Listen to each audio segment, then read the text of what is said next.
Opposition భారతదేశంలో cancer, ఇది దేశ ప్రధాని చేసిన వ్యాఖ్య. బహుశా ప్రతిపక్షం పట్ల ఇంత హేవ్య భావం ఏ ప్రజాస్వామ్యంలో ఉండదు కావచ్చు. అసలు డెమోక్రసీలో అత్యంత అభ్యంతరకరమైనటువంటి మనస్తత్వం ఇది. అపోజిషన్ క్యాన్సర్ అంటే ఏం చేయాలి? సహజంగా క్యాన్సర్ ఏం చేస్తాం మనం? వాళ్ళు సర్జరీ చేసి తీసి పడేసి కీమోథెరపీ ఇచ్చి అసలు ఆ క్యాన్సర్ కణాలు లేకుండా చంపేస్తారు. మరి అపోజిషన్ కూడా చంపేద్దామా? అందుకే అపోజిషన్ ముక్త భారత్ బీజేపీ కోరుకుంటుందా? మోడీ వస్తే ఎన్నికలు ఉండవు, మోడీ వస్తే ప్రజాస్వామ్యం ఉండదు, మోడీ వస్తే రాజ్యాంగం మారుస్తారు, వన్ నేషన్ వన్ లీడర్కి వెళ్తారు అంటూ ఇండియా కూటమి నేతలు ఎందుకు ఆరోపిస్తున్నారంటే ఇంకో అపోజిషన్ను సాక్షాత్తు ప్రధానమంత్రి క్యాన్సర్తో పోల్చడం వల్లనే జరుగుతుంది. సహజంగా క్యాన్సర్తో పోల్చిన మరుక్షణం అపోజిషన్ లేకుండా చేయడం అనేది ప్రభుత్వ లక్ష్యము, అధికార పార్టీ లక్ష్యం అని చెప్పినట్టే అవుతుంది. అపోజిషన్ ఏం చేసిందని మరి క్యాన్సర్? సో అపోజిషన్ దేశద్రోహానికి పాల్పడింది, అపోజిషన్ పాకిస్తాన్ చైనాకి ఏజెంట్లు, ఇవే కదా విమర్శలు. నిజంగా అపోజిషన్ లేకపోతే ఏ ప్రభుత్వమైనా సమర్థవంతంగా పనిచేస్తుందా? ఇది భారత సుప్రీంకోర్టు కేసులో తీర్పు చెప్తున్నది. అధికార పార్టీ ఎంత అవసరమో దేశానికి, ప్రతిపక్షం కూడా అంతే అవసరం. ఎందుకంటే they represent the other view అన్నది. మీరు బీజేపీ 2 సార్లు అధికారంలోకి వచ్చింది, ఏ ఒక్కసారి కూడా 40% ఓటింగ్ దాటలే. అంటే మరి దేశం మొత్తం మీద ఒక 225 సీట్లో మాత్రం 50% ఓటింగ్ వచ్చింది 2019లో. మరి మిగతా 300 పైగా సీట్లలో 50% రాలే కదా. అంటే అపోజిషన్కు ఓటు వేస్తున్న 50%కు పైగా ఉన్న భారతీయులంతా క్యాన్సర్ను కోరుకుంటున్నట్లా? ఇది భారత ప్రజలను అవమానించడం కదా. విధానపరంగా మీరు ప్రతిపక్షాలతో బీజేపీ ఏమైనా వ్యతిరేకించవచ్చు, నరేంద్ర మోడీ వ్యతిరేకించవచ్చు, కానీ విధానపరమైనటువంటి వ్యతిరేకత వేరు, క్యాన్సర్తో పోల్చడం వేరు.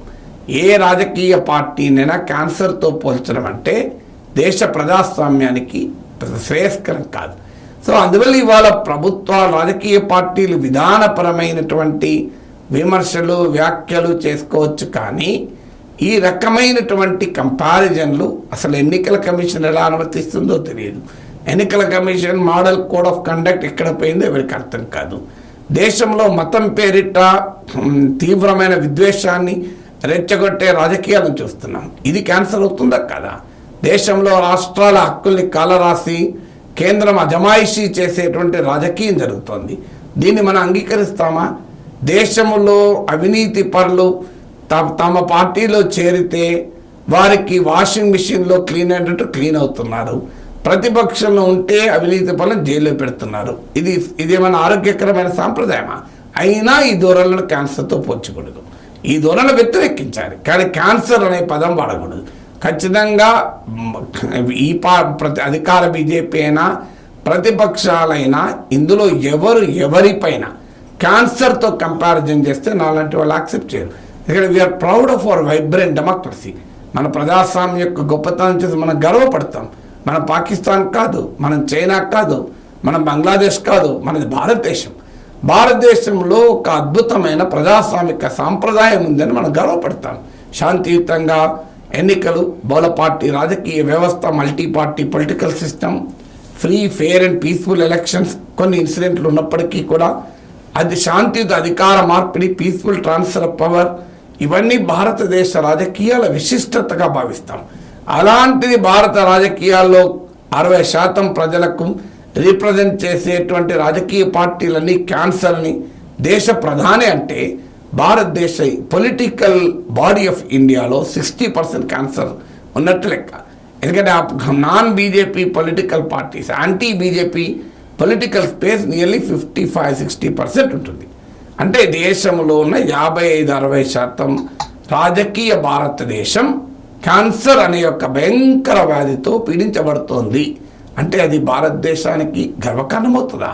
మోడీజీ, మీరు మీ ప్రత్యర్థులు ఏమైనా విమర్శించండి, కానీ దేశం ప్రతిష్ట ప్రపంచంలో తగ్గే ఏ వ్యాఖ్యల్ని దేశభక్తి కలిగి ఏ భారతీయుడు అంగీకరించాడు. ఎందుకంటే ఈ రకమైన విమర్శలు భారతదేశ గౌరవాన్ని తగ్గిస్తాయి. మన భారతదేశంలో 60% ప్రజలు ఓటు వేసే రాజకీయ పార్టీలు క్యాన్సర్ లాంటివి.